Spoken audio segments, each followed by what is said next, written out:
Sam Aker has a question just because I took a gen ed on this in college. Can you talk about your sustainability efforts in shrimp farming? From what I understand, it isn't always environmentally friendly.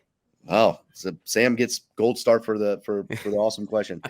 So yes, shrimp farming gets a horrible rap. Especially when you look at like shrimp farming practices in Southeast Asia, or like if you just were to put that in your browser right now and search it, it's not going to be pretty.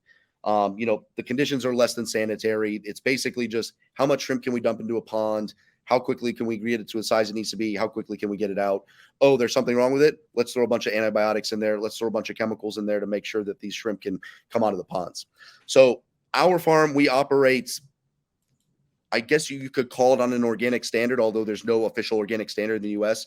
We are a recirculating facility, so we don't discharge in the local environment. So you hear about a lot of mangrove destruction in the tropical climate countries that do shrimp farming.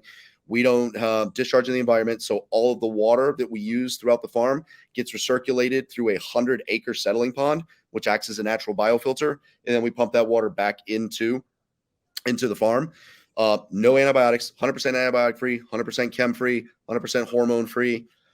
So essentially, there is the shrimp. They go in the ponds, they get their feed, they get their additives in terms of like we supplement feed with like some soy and some other stuff, but nothing harmful, nothing chemical, to make sure that the shrimp are the healthiest they can possibly be.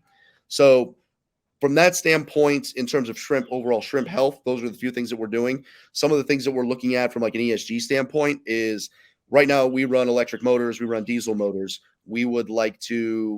We are running that off the grid. We would eventually like to get into solar or get into renewable energy.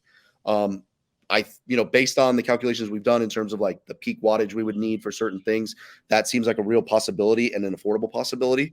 Not to mention that where the farm sits is in like an economic development zone. So there's a lot of programs and a lot of grants available that we're looking at right now to really accelerate the, kind of the sustainable energy process that we're wanting to get into. So, phenomenal question. But yeah, we take all the measures to counteract everything against what you see and read in the news in terms of the shrimp.